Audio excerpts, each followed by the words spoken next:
So stay with me. You ready? Raiders! Yeah, now we warmed up. See, that's what we're talking about. Antonio Pierce. Welcome to the Put on Waivers Media Group, home of the Put on Raiders podcast and the Student Body Right podcast. This is your place for the best breakdowns and the best insight for those who fight on and bleed silver and black. Now, here are your hosts, Dwayne Douglas and Ryan Holmes. And welcome, everybody, to the latest episode of the Put on Raiders podcast. I'm your host, Dwayne Douglas, along with Ryan Holmes, and we are podcasting off the beautiful shores of the Pacific Ocean. Beautiful day out here in Southern California. PORSBR is my Twitter handle, so check me out there. And Ryan is RHOLM22.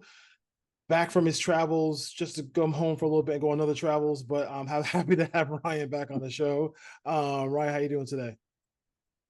Good. It feels like it's been a long time since I've been on the show.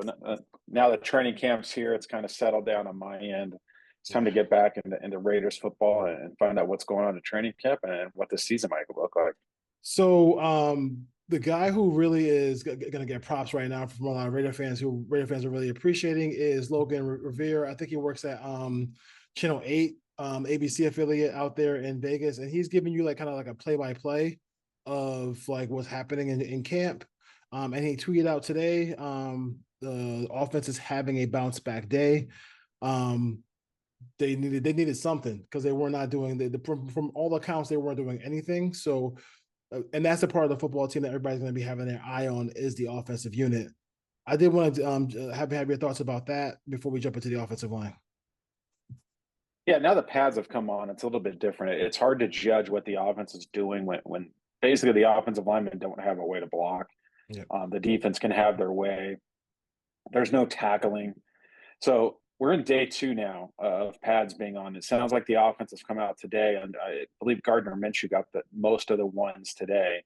And it's kind of taken a step forward, advanced the ball, scored some touchdowns. So we'll see what it looks like. I know it's a new offense. The Raiders are currently missing 2 starters along that offensive line with Miller and Jackson Powers being out due to injury.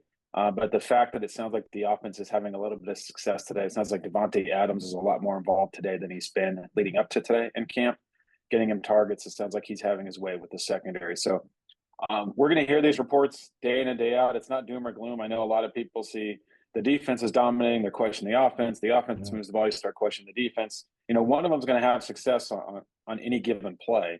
The Raiders don't have joint scrimmages, so we're not going to hear a lot about that behind the scenes. It's basically we're just going to have to rely on the 3 preseason games to see what these guys look like in live reps. I don't expect them to name a quarterback.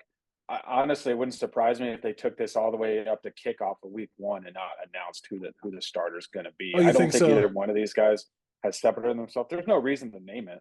Yeah, sure. There's no reason for Pierce to come out and give the Chargers a leg up and say, "Hey, game plan for Minshew or game plan for O'Connell." The team will know. But I don't expect them to actually announce anything. Yeah, that's true. Offensive line. So we all like the JPJ pick. Right now, Colton Miller is out with a shoulder injury. Thayer Munford, I think he returned from the hand, right? So it sounds like yesterday. That. And they drafted. I haven't heard anything in camp from DJ Glaze, but the one thing I wanted to. Miller, I think we can just give a little bit of he's a professional. He's been in the league for a long time. I expect Miller to know his body and be ready for week 1 against the Chargers. JPJ kind of left the Senior Bowl because of the injury. Are you worried about him? Because I do want to see this line be fully intact, at least without Colton at least, and then just so I can see what so he can get acclimated to the pro game and get in there. I'm kind of anxious to see whether or not Powers Johnson is going to end up being a part of the squad in training camp, where we had to wait all the way to week 1. Yeah, I wouldn't sound the alarm bells yet. We're a week into training camp. We're day 2 of padded practices. He's nowhere to be seen. This is becoming an issue. He's a rookie that has to adjust to playing in a new system. He's playing in a new position. He was a center last year. I could be wrong. I believe he played a majority of right guard at Oregon. They're asking him to play left guard. So he's on the other side of the line. So every day that he misses is a rookie. is setting him back. He missed a lot of time in OTAs. He doesn't have those reps either. So if we get past, the first preseason game and we get close to the second one and he's not practicing, I think it's going to be a bit of a stretch to think that he's a day one starter against the Chargers, and the Raiders may have to lean on some of that veteran depth. That they signed Pete away from the Saints, who has some experience inside, as well as Cody Whitehair. So every day that goes by that JPJ is not in pads and practicing, it is more cause for concern for week one. Now, is it going to be an issue week 5, week 6, week 7? Probably not. But this team is not good enough offensively to be able to not have all their pieces in place for 3 or 4 weeks and expect to be there in December when it matters. And especially with that, you don't want, at least if you get outside pressure, you can step up in the pocket, but you get interior pressure with the guys who they have even if you had a scrambler, a guy who can move around, interior pressure is like a death to any offense as far as that goes. Running the running game, you have Zamir White, obviously. I think he had a fumble yesterday, and then you have Madison, and then Dylan Lobby, who is taking first team snaps as a third down back. It seems like this team really likes him a lot. It seems like he's probably quicker than fast, but he's making plays out there. This is obviously I can't think of a time where the Raiders had a less heralded running back room than this year, right? So what are your thoughts about Lobby probably like maybe being the third round back, but then also, Zamir White and Addison? Like the whole key to this offense will be play action.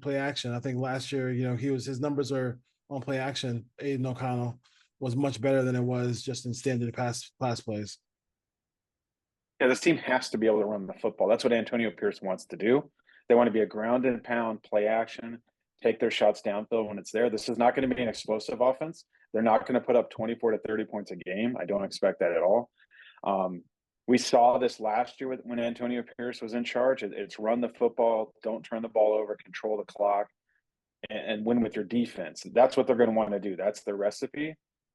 They can't be in second and long. They can't be in 3rd and 8+ and expect to be able to consistently move the football. Having said that, again, Lobby's getting a lot of love right now. He's quick. He can get out in space and make plays. Let's put the pads on and see what he looks like stepping up and taking on a linebacker. We don't know that. Mm-hmm. If he's going to be the third down back, he has to pass protect. So I don't know if he's ready week 1 to be the third down back. Can he do that?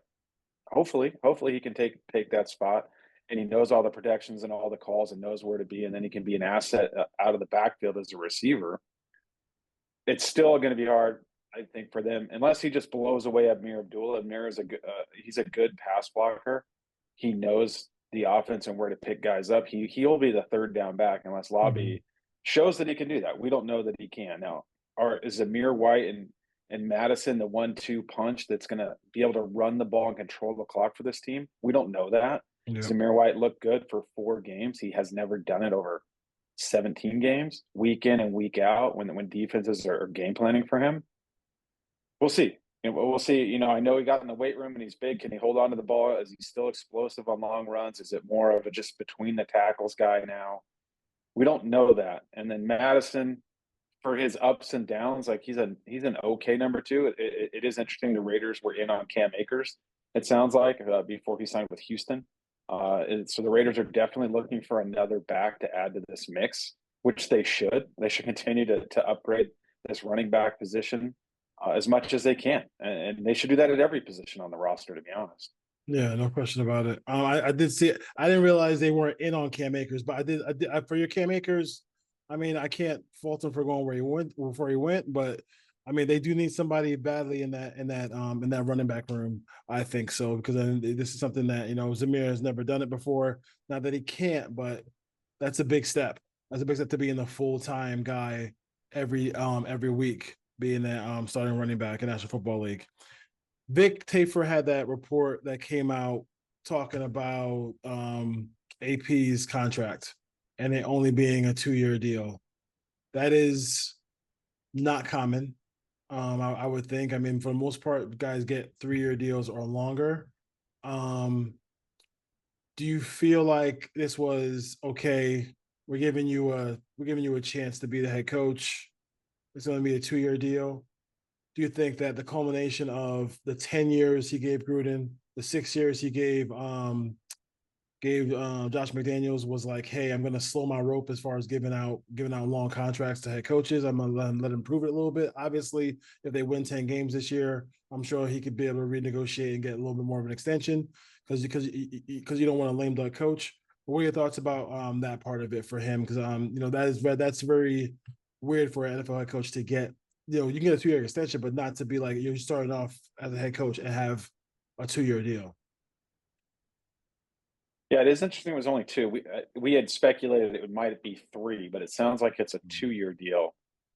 Now, I get both sides of it. Antonio Pierce is betting on himself, and if the Raiders win 10 games and go to the playoffs, they're not going to make him a lame duck coach. He'll get an extension immediately to extend that contract. And then Mark Davis on his is protecting his side of this, saying if this doesn't work out in year 1 or year 2, then I can walk away and I'm not on the hook for 3 years left of a contract while I'm still paying all these other guys. So we knew that if you go back to when the head coaching search took place, if it wasn't going to be Harbaugh and they weren't getting a big star and they were going to give Pierce the chance, they weren't going to commit themselves to Antonio Pierce for 4 or 5 or 6 years. Yeah. It's more of, let's see if you can do what you did at the end of last year. Can you do that over a whole season? If you can, then we'll give you another contract. We'll give you a contract extension at that point out into the future. So I think if the Raiders win 9-10 games, that they're in this thing in December, or they make the playoffs, there's no way that Antonio Pierce is going into next year on a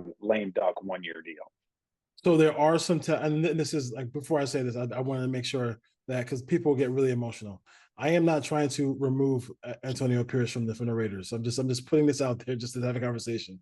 But what I'm saying is, where is the record? Where's the record as far as like the win total have to be for him to be like, okay, we know, like, they're comfortable bringing him back, or also he might not be coming back next year, because there is a lot of really good coaching talent out there right now, as far as like variable and like names like that. So what would be like the one where he would be in, give me a win total where he would be in trouble, and a win total where he's like, okay, once he reaches that, forget about it, he's coming back. So I think if they have a winning record, if they finish 9-8, definitely, yeah, 10-7, he's not only coming back. I think that they would extend that out another 2 years. So he'd have 3 years on the deal. So he's basically, hey, prove it. If this team face plants and wins 3 or 4 games, I think he's in trouble. I don't expect that to happen. I would be shocked if that happened, but there is a way, if this is a 3-14 team and he only has 1 year left on that deal, that I could see Mark Davis saying, hey, you got your chance. You wanted to be this ground and pound team. You wanted to build this identity. These are the quarterbacks you were okay with. Yeah. You're a big O'Connell guy. If it doesn't work out, this does fall on Antonio Pierce, because this is his regime now. Yeah, no question about it. So yeah, I'm kind of wondering where you stood there, but listen, the defense is really talented. We'll see what happens there, and offensively, they just have to get things going in the right direction. Let's see here, the tight end duo. It sounds like Brock Bowers is as advertised, as far as like from the reports are, from what people are saying, and then I guess yoga class has been very kind to Michael Mayer. You see, he credited yoga to his new agility as well. He made some really good catches in camp so far. Like, how do the dynamic of having these two guys on the field, that has to be a real big plus to whoever the quarterback is. Like, it has to be able to that has to help that team a lot to be able to move the football, or just enough to just get some points so that this defense can play honest and they can take games to the fourth quarter.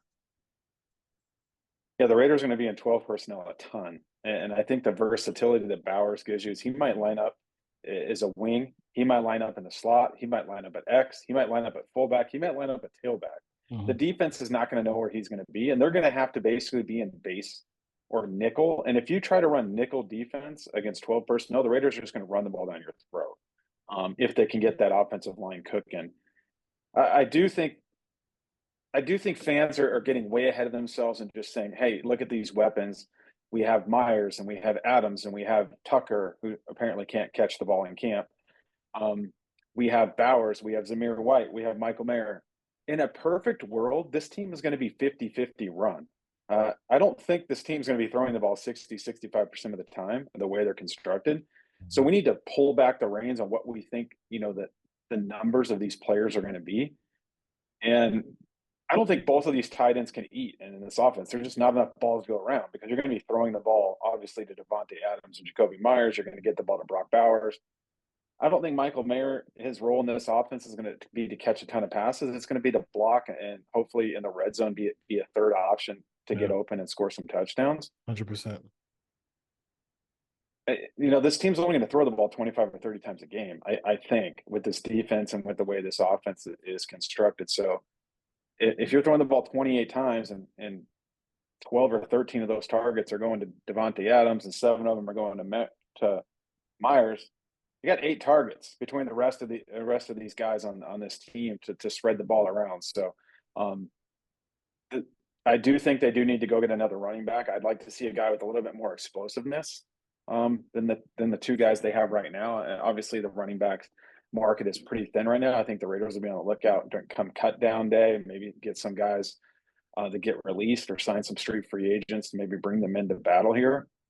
They're going to need to keep some backs on the practice squad because if this team's going to pound the ball, they need to have guys that know the system that are ready to go if a guy gets hurt and plug him in. And right now you can't plug in Lobby or Abdullah. If something happens to Madison or White, neither one of those guys is going to be able to tote the ball 10 times a game behind the line. You're going to need a bigger, more physical back. So I'd expect the Raiders to get one at some point here throughout camp or before the season starts, even if you stash them on the practice squad. And I get a lot of for the show, we get a lot of text messages and stuff like that. And I think one of the biggest concerns is the fact that what happens when this team is down 2 scores? Like, how patient are they going to be? That's where, like, you were going to say, because if the Raiders are ahead or the game's even, it's all good. The defense is fine. The play action is still viable, all those things. But I think there is going to become a time. Those are the games where the Raiders can. I think the Raiders, and we'll talk about like how many wins we think they're going to get when we pick the season later on.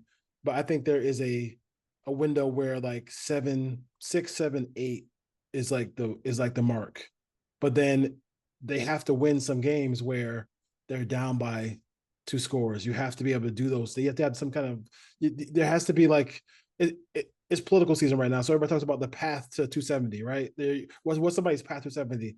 Their path to victory is, we know one way of them doing it. They need multiple ways of doing it. So I'm more worried about when they are down a couple of scores. Can Minshew bring them back from behind? Can Aiden O'Connell bring them back from behind? Because that's when you're probably going to have to go 4 wide or go 3 wide and just kind of throw it a little bit and abandon the run just a little bit. I think it depends on the opponent. When you're down 14, where you are in the game. If it's in the first half, I would expect them to stay within their game plan, run 100%. The football. If they're down 14-0 halfway through the second quarter and they just abandon the run and they want to throw the ball around the field, they're going to be in real trouble. If it's the second half, late third quarter, going into the fourth, and you're down 2, can they spread it out and do that? Yeah, they have the weapons to do that. It would be a small part of that offense. I don't expect them to come out and play games that way and just fling it around the yard. I do think in that situation, Minshew probably has the leg up. If you're down, 14 in the fourth quarter, you need a guy to move around and make some plays and take some chances, and throw the ball into tighter windows that's seen different coverages. It's been in this league. He was in the Pro Bowl last year. I know that doesn't mean much because nowadays it seems like 10 quarterbacks go to the Pro Bowl every year from each league because all the people that get hurt or go to the Super Bowl or decide they don't want to go. But he was in the Pro Bowl last season, so it's going to be tough. If this team's down 14-0 in a decent amount of games this season, they're not going to win a lot of games. Yeah. So it's going to be on the defense to hold this team in, and it's going to be up to complementary football. If the defense gives up a touchdown, the offense has to respond. Special teams, somebody has to make a play. This team is not built to go out and score 30-plus points in the NFL. They're just not built to do that. So they can't fall behind 14-17 to nothing. And if they do, those are games they're probably not going to win. Yeah, it's vital for that game to stay even or within a score for the Raiders to be successful as far as that is in a situation there. Let's see here. Training camp, AP's first go around. What are we thinking here as far as like the biggest keys to get this team ready for the season? Because this is his first time. He's obviously been in a bunch of training camps because he's a former player. But what are your thoughts about him and kind of running the show for the first time? I don't have any issues with AP and running the show. I think the biggest thing he needs to do is figure out which quarterback he wants to go with. That's going to determine the season. Like, who's the guy that they have the confidence in? Who's the guy that they think they can build this offensive around? Who's the guy that gives them the most opportunities to play different styles of football and offense that we just touched on? I think the defense is in great shape. They're in year 3 under Patrick Graham. They're returning almost everybody. You're adding an all-world player and Christian Wilkins to the interior of that defense. They should hit the ground running as long as they stay healthy through the rest of training camp. The offense, we had questions about the right side of the offensive line. Now we have questions about the left side of the offensive line. What's Miller's status? Where's JPJ? We know what Andre James is. He's good enough to play in this league. Is he a difference maker? No. He's a guy that can go in there and be steady as center. But he's not a game changer by any stretch of the imagination. They don't have a lot of depth in the backfield. They're counting on a lot of younger players. And then now at wide receiver, Michael Gallup retiring hurts the depth on this team because they thought they had a guy who could push Tucker for the number 3 spot. And if Tucker wasn't ready, then you have a veteran that's played in big games in this league, and then he steps away the day before camp. And now Trey Tucker every day, it seems like, is having issues catching the football. And he's the speed option on this offense outside of Bowers. Like, Myers and Adams are not fast guys. Like, they're not stretching defenses. So you needed Trey Tucker to take that step forward. And it sounds like, by all accounts, that just hasn't really happened. The Raiders need to go out and find another receiver to put in this offense until Trey Tucker's ready to go and without Gallup there. So they need a speed guy that can come in here and help stretch the defense. Or Trey Tucker just needs to hold on to the football. And I don't know where they're going to find that at this point. Maybe that's through a trade. Maybe that they go find a guy on the streets. Hunter Renfro's still out there. He's not a speed guy, but like, he's a guy that can come in if they want to go down that road again. I don't know if they do. This team needs a slot receiver that can come in there, a guy that can spell the guys on the outside. You can put him at X and just have him run down the field, or Z. Because you can't be in 12 personnel 100% of the time. They're going to have to play 11. They're going to have to do different things. And, for all the excitement there was for Trey Tucker, hopefully it's a bad week and then he turns it around for the rest of training camp. But, like, really behind Adams and Myers, you don't have a lot of depth in this wide receiver core. What his role is, like, if he catches just like 2 or 3 balls, it changes the way you have to play defense. Like, you can't just be like, as you famously put, you can't have him just out there doing cardio. Like, he has to actually be part of the game. Like, so if he catches a couple passes, then it's like, okay, damn, now we got to worry about Devontae, Myers, and Bowers and everybody else. So you got to make sure you do that. The red zone report from Logan out here says I got Minshew incomplete on the sidelines. Then you got Minshew over the middle, 15 yards to Tucker, and then incomplete pass pressure from Crosby and Kuntz, which is surprising because they never get pressure. Those two have been Crosby's influence on his defensive line has been, and it's also his ability as well has been is tremendous as far as what the Raiders want to do defensively. Another defensive tackle or defensive lineman that we talked about is the first round pick from last year. Now his name is escaping me for some reason. Tyreek Wilson. Yeah. This is opportunity of a lifetime for him to play on a defensive line with this much talent. You would think that this is a situation where he can maybe beat some one-on-ones and get to the quarterback and get some pressures for some fumbles, stuff like that. What are your thoughts about him? And this is a fully healthy Tyreek Wilson, right? So there's no ifs, ands, or buts about what he is on the football field right now. Yeah, I think going into week one, obviously Kuntz and Crosby are your starters. They're your pass rushers. Well, Wilson will mix in on rundowns. He'll get some opportunities on third downs, maybe inside, lined up next to Wilkins. Maybe they can run some stunts. I do think against big physical, like, teams that want to pound the rock that use bigger formations, then you're going to want Tyreek Wilson in there to help stop the run. If you're facing teams that run a lot of 11 personnel, then you want Max or Malcolm Kuntz out there to rush the passer on teams that want to throw the ball. So I wouldn't expect Tyreek Wilson to come out, like gangbusters the first couple of weeks. He's going to work his way in, find his role in this defense this year. I don't think they expect him to be a huge contributor. I think they're expecting Kuntz, Wilkins, Butler, and then obviously Crosby to be your primary pass rushers, and then probably Tyreek Wilson will find his way in to sub in for Kuntz. He'll come in and rush the passer on some second and third and longs, but I don't think he's a guy that's going to go get 40 to 50 snaps a week. He's probably going to start out kind of how he finished last year, 20, 25 snaps, pick your downs and distances where you can use him the best. But at some point this year, he's going to have to prove why he was a first round pick. Like, he can't just go through this season, get 2 or 3 sacks and, a couple of run stops and look lost half the time. So there's a lot of pressure on him this year to at least start building towards the future, because if Malcolm Kuntz has the year that a lot of people think he's going to have and he hits the market, the Raiders aren't going to be able to afford to re-sign him. Yeah. So they're going to need something out of Tyreek Wilson, because you're paying Christian Wilkins, you're paying Max Crosby, you need a quarterback, you're paying Devontae Adams, you're paying Jacoby Myers, you're paying Colton Miller. You're going to have to pay some of these defensive players. They're going to be free agents. Robert Spillane, Marcus Epps deal's up. Trayvon Merrick's deal is up. You're going to have to pay Jack Jones soon. So I think at the end of the day, as much as I'd love to have Crosby in a Raiders uniform long term, I've come to the grips that most likely this is his last season with the Raiders. You mean Kuntz? Kuntz, yes. Oh, okay. You said Crosby, so people got scared. I'm sorry. No, Crosby for life. Crosby for life. Yeah. Can the Raiders afford to really pay, close to $30 million each for Crosby and Wilkins, then turn around and pay a market deal to Kuntz, which if he gets 10 sacks, you're looking somewhere in the neighborhood of $15 million a year. You can't afford to put $75 million with no quarterback. With no quarterback. If you had a rookie quarterback, a rookie deal, that's different. But no, they can't do that.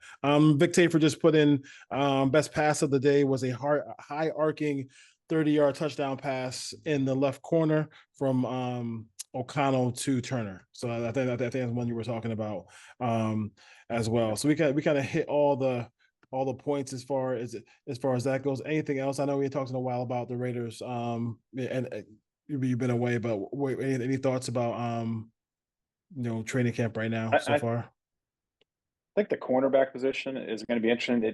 They haven't addressed it with a veteran. They're leaning a lot right now on Joran Bennett, the second-year guy to Maryland, who was a 4th-round pick that had some issues last year. It sounds like he's off to a pretty good start to camp. Again, the pads have just come on, so it probably looks good running around in shorts because he can run a 4.3. My biggest thing with Bennett is the penalties. Like, he's going to have to get hands off of guys, stop grabbing guys. There was a report today that he had numerous pass interference penalties called against him. That's the one key, because if this defense is going to get to the level they need to get to, and Jack Jones is going to be a borderline cornerback 1, teams are just going to throw to the other side. And if you don't have a guy on the other side that can consistently match up, and Graham's not a guy that flips his corners a lot, so it's easier for offensive coordinators to basically just put their best guy over there on your cornerback too. That's a very important position in this defense, because this pass rush is going to get there pretty quickly. If you can't cover the guy, you're going to give a pretty much an easy pass for offenses to find that guy and that weak link and make some completions. The Raiders play a lot of zone. So they'll be able to cover up some of that, but it's very important that Bennett takes a hold of that cornerback too and takes that next step and shows that he's a viable starting option in the National Football League, because the Raiders don't have a lot of depth at cornerback. They got a lot of young guys, but they don't have a guy that can just come in there and be a solid, presence that what you're going to get out of them. You're going to have good weeks, you're going to have bad weeks with some of these young players. So hopefully Bennett does take that next step and does show why he took that number 0. I think he called himself Sub-Zero or something like that last year when he got his number. I think it was a reference to like Mortal Kombat or something. But it's time for him to play like that. Listen. I love me some Mortal Kombat. So player. So do not. So if you're gonna play, you're gonna come to the game talking some Mortal Kombat. You know what I'm saying? Sub-Zero. Then you gotta play like that. Don't let me see the play first and let the nicknames come after that. Okay, let's do that first. As far as that.